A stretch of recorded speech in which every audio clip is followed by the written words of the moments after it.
ওকে, hello students. আমরা এতদিন পড়েছিলাম ইলেকট্রোস্ট্যাটিক্স ফিনোমেনা চ্যাপ্টারটা পুরোটা কমপ্লিট করেছিলাম, যেটা ইলেকট্রোস্ট্যাটিক্স চ্যাপ্টারের একটা সাব চ্যাপ্টার। ওকে, এবার পরের যে আমাদের চ্যাপ্টারটা আছে সেটা হচ্ছে ইলেকট্রোস্ট্যাটিক, যার মধ্যে ইলেকট্রিক ফিল্ডটা একটা হচ্ছে সাব টপিক। আমাদের বাংলাতে বলা হয় তড়িৎ ক্ষেত্র। ঠিক আছে, তড়িৎ ক্ষেত্র একটা কাইন্ড অফ সাব চ্যাপ্টার বলতে পারি। ওকে, আমরা জানি যে এই ইউনিভার্সের যে কোনো দুটো অবজেক্ট একে অপরকে অ্যাট্রাক্ট করে। যে কোনো দুটো অবজেক্ট মানে আমরা ক্লাস 11-এ গ্র্যাভিটেশন চ্যাপ্টারে পড়েছিলাম যে ইউনিভার্সের যে কোনো দুটো অবজেক্ট একে অপরকে অ্যাট্রাক্ট করে, যার ফোর্সের ফর্মুলা আছে F=G m1m2/r²। ওকে, সেই একই রকম অলমোস্ট সেম কনসেপ্টে আমরা তড়িৎ ক্ষেত্র ম্যাটারটা পড়েছি, স্লাইটলি জেনেছি। আজকে যেটা আমরা শুরু করবো সেটা হচ্ছে কুলম্বস ল। তড়িৎ ক্ষেত্রের একটা সাব টপিক হচ্ছে কুলম্বস ল। ওকে, যার সাব টপিক হচ্ছে কুলম্বস ল।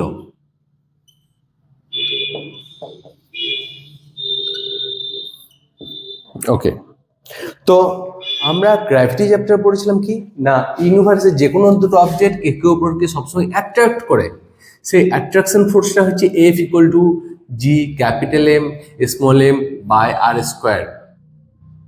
ওকে, জিটা কি, যেটা হচ্ছে ইউনিভার্সাল গ্র্যাভিটেশনাল কনস্ট্যান্ট, আর এমটা হচ্ছে M হচ্ছে দুটো অবজেক্টের মাস, আর একটা হচ্ছে তাদের মধ্যে সেন্টার থেকে ডিস্টেন্স। ওকে, তো কুলম্বস লতে কি বলে, এটা শুধুমাত্র অ্যাট্রাকশন ফোর্সই শো করে বা আকর্ষণ বলই শো করে, কিন্তু কুলম্বস লতে বলা আছে যে কোনো দুটো চার্জ, এই ইউনিভার্সের যে কোনো দুটো চার্জ, একটা ধরলাম Q1 আর একটা ধরলাম Q2, যে কোনো দুটো চার্জ তাদের মধ্যে ফার্স্ট অফ অল রিপালশন কাজ করতে পারে। কখন রিপালশন কাজ করতে পারে? যদি দুটোই পজিটিভ হয়। তারপর রিপালশন কাজ করতে পারে, কখন কাজ করতে পারে? যখন দুটোই নেগেটিভ হয়। অ্যান্ড অ্যাট্রাকশনও কাজ করতে পারে যখন দুটো একেবারে অপোজিট হয়। এদের ক্ষেত্রে রিপালশন ফোর্স কাজ করে, অ্যান্ড এদের ক্ষেত্রে অ্যাট্রাকশন ফোর্স কাজ করে। তার মানে কি, ইলেকট্রিক ফিল্ডের সময় চার্জের মধ্যে অ্যাট্রাকশন রিপালশন দুটো ফোর্সই কাজ থাকে, কিন্তু গ্র্যাভিটেশনের ক্ষেত্রে শুধুমাত্র অ্যাট্রাকশন ফোর্স থাকে, আমরা জেনেছিলাম। ওকে, তো এই ফোর্সের ভ্যালুটা এখান থেকে ডিস্টেন্স আমি ধরে নিলাম স্মল r। তো দেখা গেছে এই ফোর্সের ভ্যালুটা কেমন হয়, মানে যত চার্জের ভ্যালু বেশি হয় F ভেরিয়াস Q1.Q2। মানেটা কি, মানে যদি কোনো কারণে এই চার্জটা বাড়ে তাহলেও ফোর্সটা বাড়বে, যদি এই চার্জটা বাড়ে তাহলেও ফোর্সটা বাড়বে, আর যদি দুটো চার্জই বাড়ে তাহলে ফোর্সটা বাড়বে। তার জন্য বলে যে F ভেরিয়াস Q1.Q2। এবার একটা জিনিস বলে রাখি, ধরে নে এই চার্জটার ভ্যালু কম আছে, এই চার্জটার ভ্যালু বেশি আছে, তাহলে ফোর্স আলাদা আলাদা কাজ করবে না, ফোর্স কিন্তু দুজনকে সেম দেবে। সেটা রিপালশনও হতে পারে, অ্যাট্রাকশনও হতে পারে। ঠিক আছে, চার্জ আলাদা হলেও কিন্তু ফোর্স, মানে কম আছে মানে কম ফোর্স পাবে, বেশি আছে মানে বেশি ফোর্স পাবে, সেরকম কোনো কথা নেই। মানে চার্জ যা থাকবে থাকুক, কিন্তু ফোর্সটা সেম হবে। ওকে, তো এবার দেখা যাচ্ছে F ভেরিয়াস Q1.Q2। আরেকটা কি হয়, দেখা গেছে যে ধরনের এক্সাম্পল হিসেবে বলি, দুটো চার্জ আছে, দুটো চার্জের মধ্যে ডিস্টেন্স যদি আমি কোনো কারণে ডবল করে দিই, ফোর্স দেওয়া হলে 4 গুণ কমে যাচ্ছে। যদি ট্রিপল করে দিই, ফোর্স দেওয়া হলে 9 গুণ কমে যাচ্ছে। এটার মানে আমি বলতে পারবো যে F ভেরিয়াস 1/r²। মানে কি, যদি ডিস্টেন্স আমি ডবল করে দিই, আর যদি ডবল করে দিই ফোর্স, তাহলে 4 গুণ রেটে কমে যাবে। আর যদি আমি 3 গুণ করে দিই ফোর্স, তাহলে 9 গুণ রেটে কমে যায়। এখান থেকে কি বলতে পারি, F ভেরিয়াস 1/r²। এবার অ্যাকর্ডিং টু জয়েন্ট ভেরিয়েশন, যেটা ক্লাস 10-এ ছিল, according to joint variation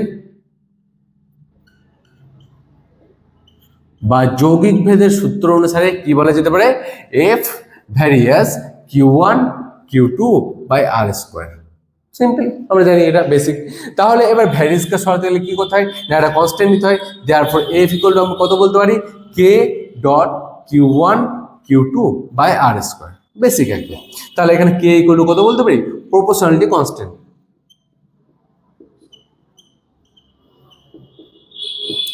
proportionality constant বা অশূন্য ভেদ ধ্রুবক যেটা বলা হয়, বলতে পারবো।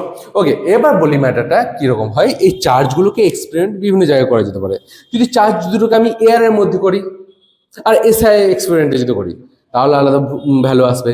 চার্জগুলোকে যদি আমি কোনো জলের, তেলের বা যে কোনো মিডিয়ামের ভিতরে করলাম, তাহলে আলাদা আসবে। চার্জগুলোকে আমি সিজিএসে করলাম, তাহলে আলাদা আসবে। তার জন্য আমাদের কি হয়, আলাদা আলাদা করে এটা প্রেজেন্ট করতে হয়। যেমন বলি, in SI, in air, SI করলাম আর এয়ার এর মধ্যে এক্সপেরিমেন্ট করছি, যেমন চার্জ দুটোকে আমি এয়ারে রেখেছি আর এসআই আমি ক্যালকুলেশন করছি, তাহলে কেমন হবে কে এর ভ্যালু? কে ইকুয়াল টু হবে 1/4 পাই এপসাইলন নট। এখানে এপসাইলন নটকে বলা হয় পারমিটিভিটি বা তড়িৎ ভেদ্যতা। পারমিটিভিটি বা তড়িৎ ভেদ্যতা, ঠিক আছে। যেটা কি হয় মানে ওদের ওই চার্জ দুটোর জাস্ট মিডিলে কি মিডিয়াম আছে তার উপর ডিপেন্ড করে। দেখা যাচ্ছে যদি কোনো মেটেরিয়ালের মানে দুটো চার্জ রাখা আছে, ওদের মিডিয়ামে এয়ার ছিল আর ওদের মিডিয়ামে ধরনের জল ছিল, তাহলে কি হলো না জল থাকাকালীন কি হলো তড়িৎ ভেদ্যতা বেড়ে গেল। তড়িৎ ভেদ্যতা বেড়ে গেল মানে কি, মানে যদি এপসাইলনটা বেড়ে যায় কোনো কারণে, তাহলে কি হবে অভারঅল ভ্যালুটা কমে যাবে। ওভারঅল ভ্যালু যদি কমে যায় তাহলে টোটাল ফোর্সটা কমে যাবে, ঠিক আছে। তাহলে এখান থেকে আমি বলতে পারি, তাহলে এখান থেকে এফ ইকুয়াল টু আমি কত বলতে পারবো? এফ ইকুয়াল টু বলতে পারবো 1/4 pi epsilon naught into Q1 Q2 by R square. Okay, এবার এপসাইলন নটের ম্যাটারটা একটু বলে দিই। দেখা যাচ্ছে যে এখানে epsilon not equal to 8.854 into 10⁻⁻12। এবার এর ইউনিট আমি পরে বের করছি। আর 1/4 পাই এপসাইলন নট ভ্যালু হচ্ছে 9 ইন্টু 10⁻⁹। ওকে, পুরো ম্যাটারটাকে ক্লিয়ার করি প্রথমে। নর্মালি আমরা ফোর্সের ফর্মুলা জানি F equal to K into Q1 Q2 by R square. এবার পুরো এক্সপেরিমেন্ট আমি এসআই এ করলাম আর এয়ার এর মধ্যে করলাম, তাহলে কে এর ভ্যালু হয় 1/4 পাই এপসাইলন নট। ওকে, তাহলে এফ ইকুয়াল টু কত হচ্ছে 1/4 pi epsilon naught Q1 Q2 by R square epsilon naught. Okay, এবার একটা জিনিস বলি, এর পুরোটার ভ্যালু হচ্ছে 9 ইন্টু 10⁻⁹, আর তার মধ্যে এটা ভ্যালু হচ্ছে 8.854 ইন্টু 10⁻12। তো আমি যদি জিনিসটার যদি ইউনিট বের করতে চাই, তাহলে এখানে এপসাইলন নট ইকুয়াল টু কত হবে? এপসাইলন নট ইকুয়াল টু বলতে পারবো 1/4 pi F into Q1 Q2 by R square. তাহলে এবার এখানে 4 পাই এর কোনো ইউনিট হয় না, তাহলে এফ এর ইউনিট কি হবে? নিউটন। কিউ এর ইউনিট কি হবে? Coulomb square. আর ডিস্টেন্স ইউনিট মিটার স্কোয়ার। তাহলে এটা টোটাল ইউনিট হচ্ছে newton inverse coulomb square metre to the power -2। এটা হচ্ছে এপসাইলন নটের ইউনিট। তার মানে এপসাইলন নটের ভ্যালু যেটা পেয়েছিলাম, হ্যাঁ এবার বলি এপসাইলন নটের ভ্যালু কি পেয়েছিলাম, কারণ আমরা ম্যাক্সিমাম এক্সপেরিমেন্ট কিসে কন্ডাক্ট করি? এয়ারের মধ্যে কন্ডাক্ট করি, ওই জন্য এপসাইলন নটের ভ্যালুটা সায়েন্টিস্টরা ফাইন্ড আউট করে নিয়েছে। কোথা থেকে? এয়ারের মধ্যে বারবার এক্সপেরিমেন্ট করে পরে। তাহলে এর ইউনিট আমি কি লিখতে পারবো না, নিউটন ইনভার্স কুলম্ব স্কোয়ার আর metre to the power -2। Okay, এটা হচ্ছে এপসাইলন নটের ইউনিট। ওকে, আবার যদি বলা হয় তাহলে 1/4 পাই এপসাইলন নট, যার ভ্যালু আমরা 9 ইন্টু 10⁻⁹ পেলাম, তার ইউনিট কি হবে? দেখ এখানে একটা জিনিস বলি, এপসাইলন নটের যা ইউনিট হবে 1/4 পাই এপসাইলন ইউনিট ঠিক তার উল্টোটা হবে। তাহলে ইউনিট কত বলতে পারবো? Newton dot coulomb to the power -2 dot metre square বলা যেতে পারে। তাহলে এটা গেল ইন এসআই ইন এয়ার।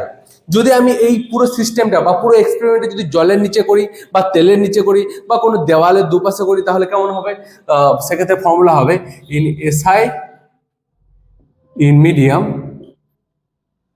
কি বলা যেতে পারে না, কে এর ভ্যালুটা হয় 1/4 পাই এপসাইলন, এইটা লেখা হয়, যেখানে এপসাইলনটা হচ্ছে ওই মিডিয়ামের পারমিটিভিটি অফ দ্যাট মিডিয়াম, ওই মিডিয়ামের পারমিটিভিটি বা ওই মাধ্যমের পারমিটিভিটি।